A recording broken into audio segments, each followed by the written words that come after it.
Welcome to this special joint edition of the Consumer Finance Podcast and FCRA Focus. I'm Chris Willis, the co-host of today's podcast and the co-practice leader of Troutman Pepper's Consumer Financial Services Regulatory Practice. And Dave Gettings, who's your normal host of the FCRA Focus, and I will be co-hosting today's episode as well. This is part one of a special three-part series where we're going to take a very deep dive into the CFPB's forthcoming rulemaking proposal under the Fair Credit Reporting Act, which we think will be incredibly impactful to the industry and requires a lot of discussion. Today's episode is going to feature a discussion about the background of what led us to this proposed rulemaking and the process to come so that the industry will be educated about what's going to unfold as this rulemaking moves forward.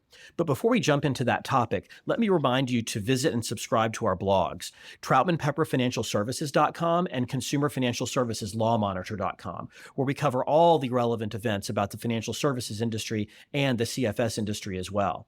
And in addition to the Consumer Finance Podcast and FCRA Focus, our two podcasts that you're listening to right now, don't forget about our others. We also have the Crypto Exchange, which is about all things crypto. We have Unauthorized Access, which is our privacy and data security podcast. And we have our newest podcast called Payments Pros, all about the payments industry. So those are available on all popular podcast platforms. And speaking of those platforms, if you like this podcast, let us know. Leave us a review on your podcast platform of choice and let us know how we're doing. And of course, don't forget about our incredible new mobile app, which serves as a one-stop shop for all of our thought leadership content. You can listen to all our podcasts, read all the blogs, all of our alerts, and there's even a handy calendar to show you what conferences we'll be attending and speaking at, and a great directory of all of the members of our very large financial services industry group. So please check it out. It's available for both iOS and Android in the App Store under Troutman Pepper. Now, as I said, Dave Gettings and I are co-hosting today's episode, but we're also joined by two other of our partners, Ethan Ostroff and Kim Phan, both of whom are extremely knowledgeable about these Fair Credit Reporting Act issues. And with that, let me turn it over to Dave. So Dave, why don't you kick us off in our discussion of what led us up to this proposed rulemaking? Thanks, Chris. Appreciate it, and appreciate the opportunity to do another joint podcast. We are like peanut butter and jelly. When we finally got together, the rest is history. It's going to be a good episode. So again, I'm your host of FCRA Focus. I'm a partner at Troutman Pepper who focuses on all things FCRA. Before we actually dive into the details, maybe I'll give Kim and Ethan just a brief minute to introduce themselves. I know they've both been podcast regulars in the past, but I think it couldn't hurt to have the listeners understand the perspective they're bringing today. Thanks, Dave. I'm pleased to be here. Happy to be speaking on this topic because I think it will be a major shift in the FCRA regulatory and litigation environment. It's going to be one of the biggest substantive changes to the FCRA in almost 10 years since it's been amended by the Congress. You know, the CFPB took over rulemaking of the FCRA. They, of course, reissued Reg V, but otherwise have not touched it substantively. So excited to see what they're going to be doing and happy to be here to talk about. Hey, good morning. It's good to be with you guys as well. Dave, I'm looking forward to the discussion today. I'm also looking forward to dominating you in our office fantasy football league.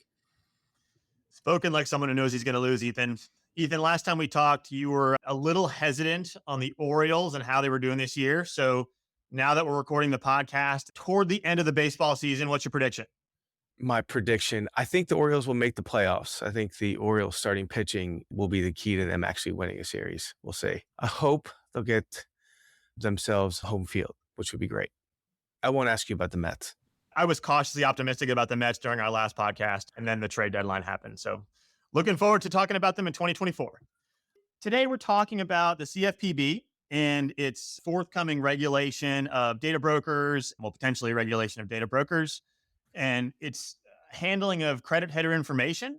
So we thought it'd be good for the listeners to get a little bit of background very briefly as to how we got here.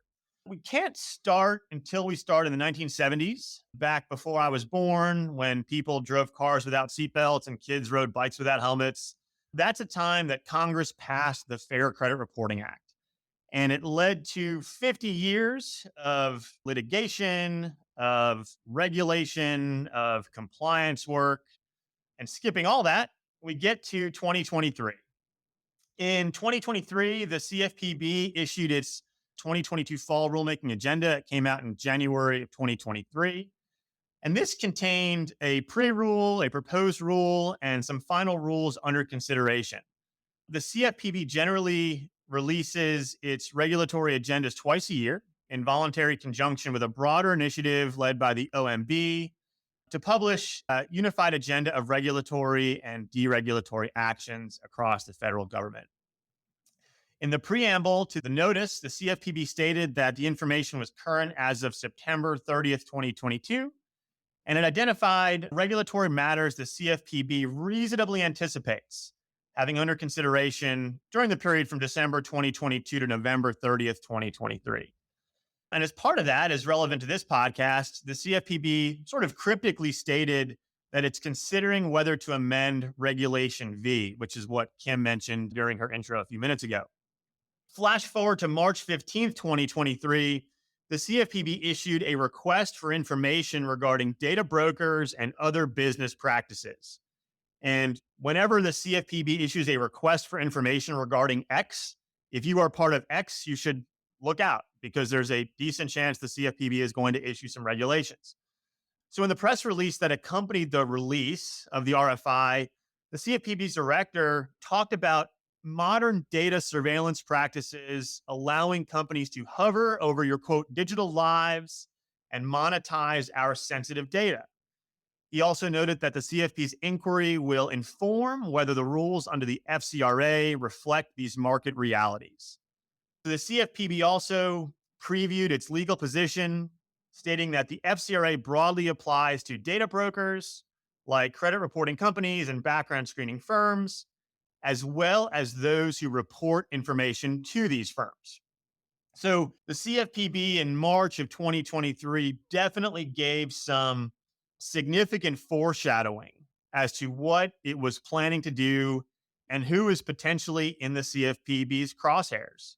Anytime the CFPB combines the phrases broad definitions of consumer report and consumer reporting agency with the phrase collecting information on consumer harm and any market abuses, it's a pretty good chance the CFPB is going to start interpreting things broadly to bring within its reach anything it can.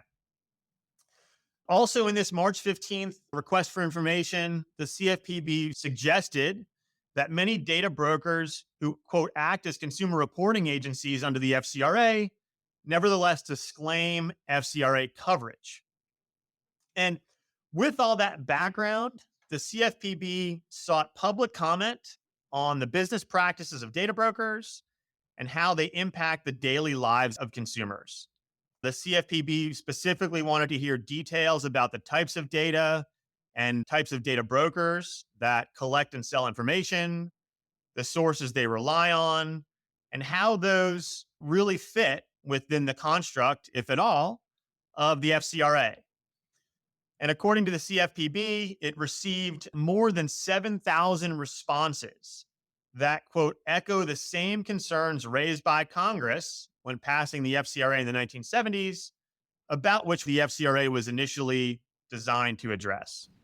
It's amazing, Dave, how that happens, right? The CFPB thinks there might be a problem, and lo and behold, all the comments confirm that the problem does in fact exist and urgently needs to be addressed.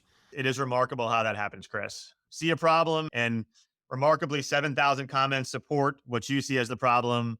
You know, Chris, in our experience too, when you make FOIA requests and things like that for these CFPB proposals, it's remarkable how often interested groups, like, for example, the plaintiffs' bar, and plaintiffs' bar groups tend to submit comments that, lo and behold, tend to support what the CFPB is trying to do. And then once you get CFPB regulation, well, then the plaintiffs' bar tends to sue on those same regulations that the CFPB issued. So you can tell I'm not a cynical defense attorney at all, Chris, but it's the process we've seen repeat itself over and over again. It's not cynical if it's all true, Dave. Spoken like a true defense lawyer, Chris. All right, so we've got March 15th, 2023, the RFI. And then most recently, which was probably the biggest genesis for this podcast, is on August 15th, the White House convened a roundtable on protecting Americans from the harmful data broker practices. Again, that's some foreshadowing of where the CFPB was going. And in these remarks, the CFPB talked about what it was envisioning regulating. And the two areas it was focusing on were credit header data and whether credit header data is regulated under the FCRA, and then also data brokers and whether data brokers should be regulated under the FCRA as consumer reporting agencies. So that's really what gets us to where we are now and the process of going forward and what we expect to see with respect to CFPB regulations coming forward. Ethan, to kick it off a little bit before we talk about process and maybe where the process fits in, when we were talking offline, you had talked about some of the interesting impacts for non-data brokers, for example, for users, for potentially other consumer reporting agencies, if data brokers are regulated by the CFPB as consumer reporting agencies. You want to talk a little bit about some of those next level effects that people may not see coming? Yeah, I think, David, generally speaking, if folks simply hear, the phrase data broker and think that doesn't apply to them, they might want to take a moment and think about whether or not they're a user and or a furnisher as defined under the FCRA. Because if different entities become subject to a definition consumer reporting agency, such that there become obligations on users of information received from that entity or furnishers of information to that entity, then they're going to have to be aware of some differing and significant types of obligations. Just some items we were thinking about. For example, if data brokers are CRAs, does that then mean then the traditional CRAs are often resellers? And can they then make arguments that only the provisions of the FCRA particular to resellers apply to them? For example, the particular dispute procedures. So there's a lot of down the line impacts on entities besides just data brokers if the FCRA applies to them. Yeah, I also thought the reference in the FAQs to a set of fundamental rights that will provide essential protections to consumers, including the right to obtain their data and dispute inaccuracies, was a very interesting choice of words. And it'll be very interesting to see how that ends up playing out, considering the potential expanse of who could fall under the definition of a consumer reporting agency. Yeah, and I'm very concerned that companies are not thinking of this in the way that Ethan, you and Dave are thinking about it. Again, the actual data brokers are certainly going to be very focused on this, but again, any company that is potentially a data source potentially becomes a furnisher with all of the reinvestigation obligations that come with that, the accuracy obligations, things of that nature, which right now they don't necessarily have to do with regard to, this is what we think might be a risk of fraud that a data broker might be compiling and selling, but it may not actually be fraud. But it could be a good indicator. And removing that from the sources of data the data brokers are currently providing into the marketplace could have downstream negative impacts. And then, of course, the entities that purchase any data from data brokers, right? They now become users that are subject to requirements like providing notices of adverse action. That could definitely, again, also chill some of the market uses that are out there for the data brokers make available. And I found it interesting that it seems very clear what direction the CFPB is going, that they're talking about the harms of data brokers. So they're talking about, the market realities of this surveillance state that we're living in. They don't really address the benefits, right? The idea that the CFPB is supposed to be a balanced, data-based agency that regulates, looking at both sides. None of that seems to have appeared in some of the most recent materials, especially in Director Chopra's remarks. Well, frankly, Kim, for that matter, I don't see any reference to the legal difficulties of interpreting brand new things into the FCRA that aren't clearly covered by the definition of a consumer report. Yeah, and the definition has always been circular. A consumer reporting agency is one that prepares consumer reports, and a consumer report is one thing that's prepared by a consumer reporting agency. So this will probably introduce a new level of potential circularity, if that's even a word, into the definition. So, Chris, before we start talking too much about substance, since you are one of our process experts, do you want to talk a little bit about what the next steps are in the CFPB's rulemaking process and what we can expect?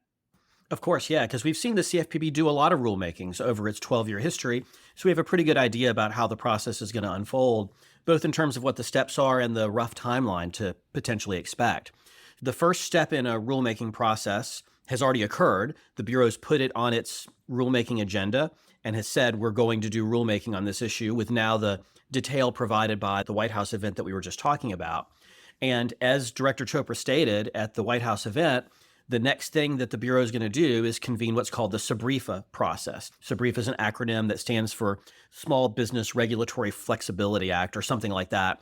But it's essentially a required part of any rulemaking that requires the agency to assess the impact of the rulemaking on small businesses and try to minimize that impact.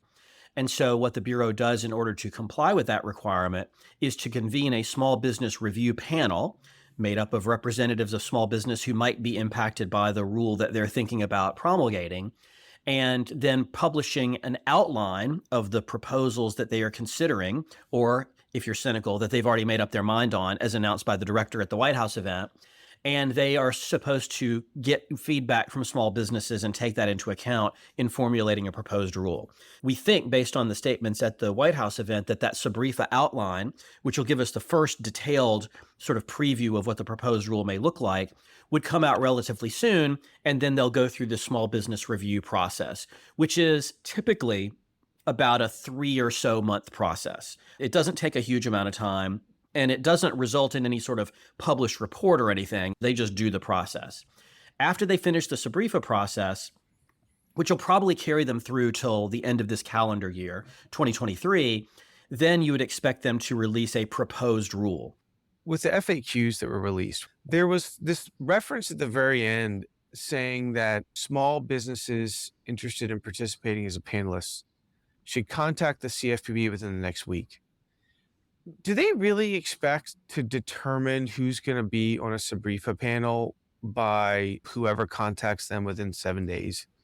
It seems very unrealistic to me, actually. I mean, is that how you get a fair representation of the different types of entities that could qualify to participate on that SBREFA panel, or what? Is there like a way to figure that out?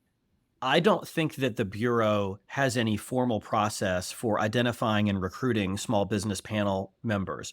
I think they rely on entities to volunteer themselves or for trade associations to be paying attention to their every word and react rapidly to a request like the one that you repeated from the White House event. How do they define who can and cannot fit within the definition of small business? Typically, they would use the Small Business Administration size thresholds that are set forth by NAICS code. So depending on the type of business you are, you have a different sort of income or asset size that qualifies you as a small business under the SBA's rules.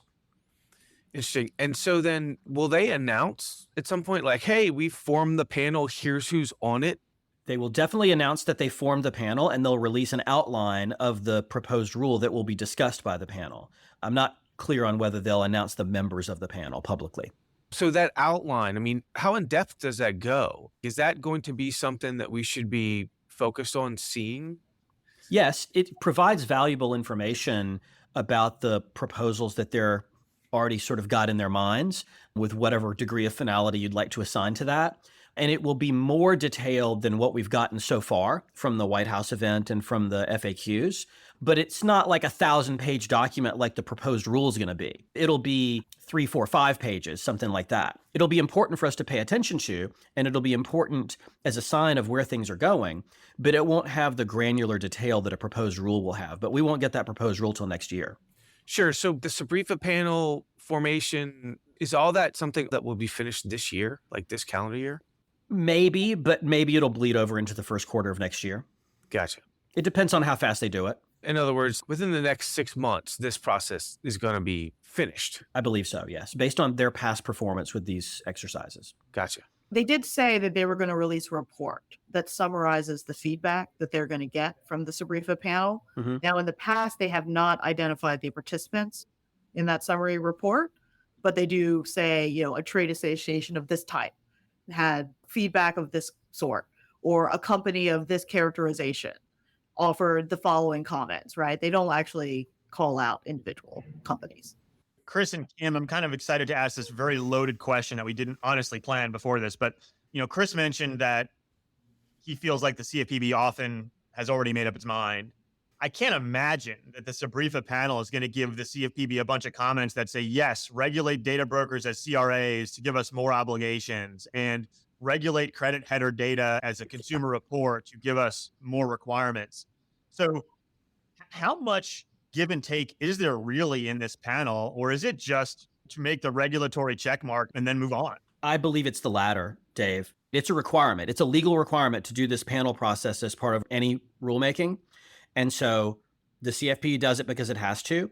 But I would say that the give and take and influence on the rule that we see from this SBREFA process historically with the CFPB is just as significant as the give and take and changes to rules we see through the public comment process when they receive comments from industry, which is not very much, by the way. I wouldn't typically think of myself as quite as cynical as Chris, but in this case, But in this case, you are? Wow. Okay. in this case, I would find that I am. And the reason is because of the timeline that the CFPB's already announced. They've had these remarks at this White House roundtable, and it's already August. They said they're going to have the SBREFA process, which takes somewhere between 3 to 6 months, but they're going to have a proposed rule. They're going to analyze all of those comments and then consider those in developing a proposed rule that's going to come out sometime next year.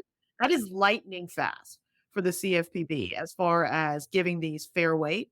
And it leads me to the conclusion that they've already reached what they've decided they're going to do. And they're just looking for validation before they release what their proposals are going to be.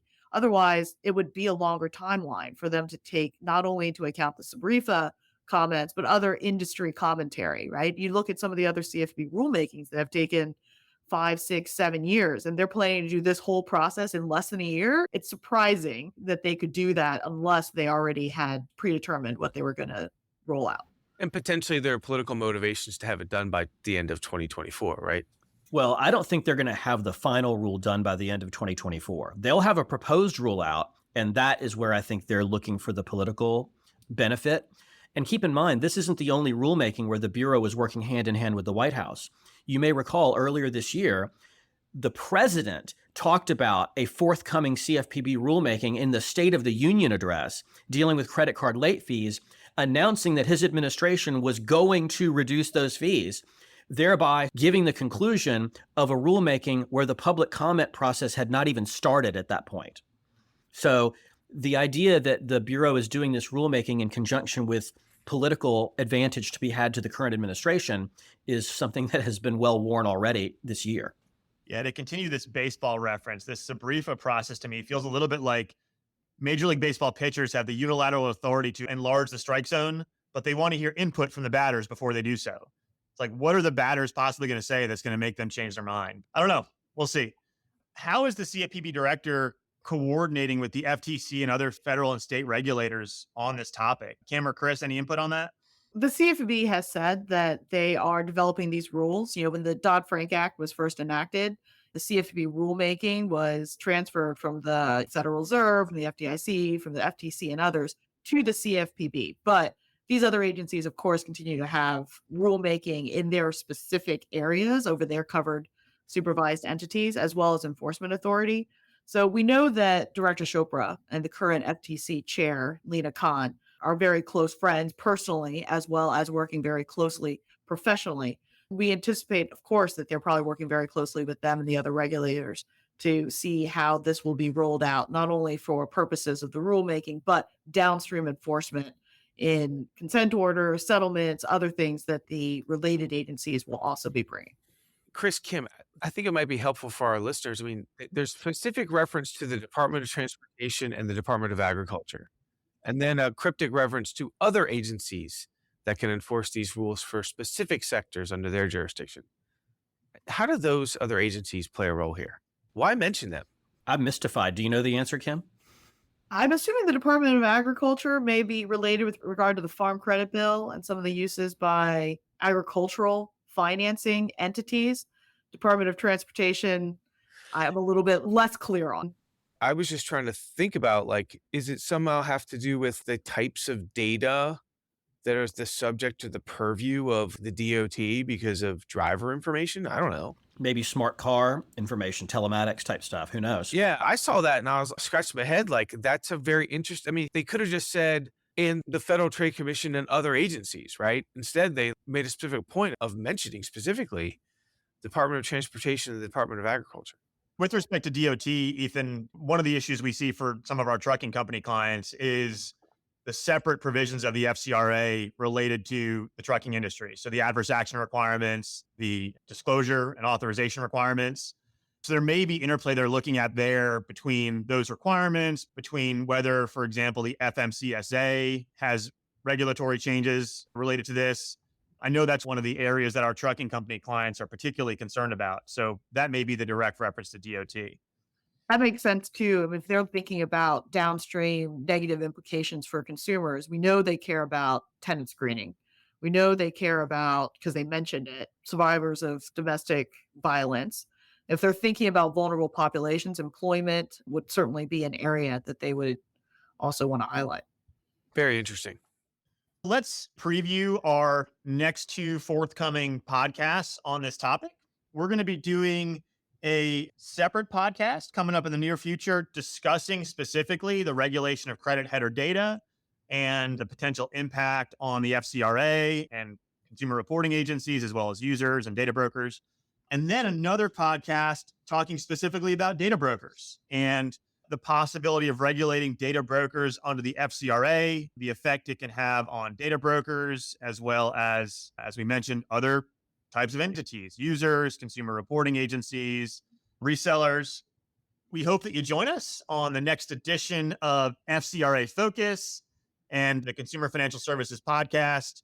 Ethan, Kim, any parting comments on the process we expect to see going forward? I did have a thought about when we were talking about the impact on elections, right? If we're trying to tee this up against the 2024 elections, if there's some activity in this area, it's almost certainly going to benefit Democrats, who across the board are the ones who are introducing and proposing bills on a regular basis in Congress that implicate the FCRA with regard to things like human trafficking, which is something that was enacted in 2022, domestic violence, student loans, military protections for older Americans.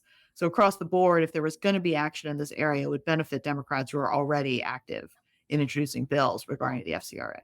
And likewise, if we're going to see activity on the Hill, I think it's going to be led by the Republican leadership in the House. And we could very well see some hearings towards the end of this year and into next year with the director that don't particularly take a nice perspective on the activities of the CFPB. Yeah, and Dave, just one last point from me. We do expect a proposed rule in 2024 because the Bureau told us to expect one. And that, of course, coincides with the election next year and so has some political advantage to it. But I don't think there's any way that the Bureau could complete the rulemaking process and finalize this rule prior to the election or even the next administration taking over. So there's a question about whether or not the rulemaking would be affected by the outcome of the election. If the president wins re-election, you could still have a different director of the CFPB who might go in a different direction.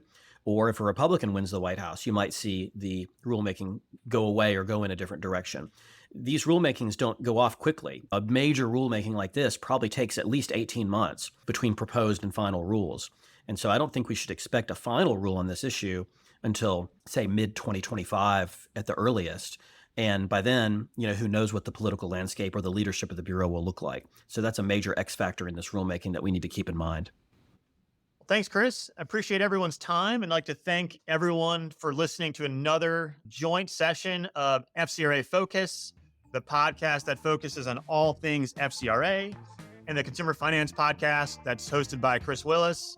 And please do not forget to head over to Troutman's blog, the Consumer Financial Services Law Monitor, for much more great content discussing credit reporting, debt collection, and all things in between.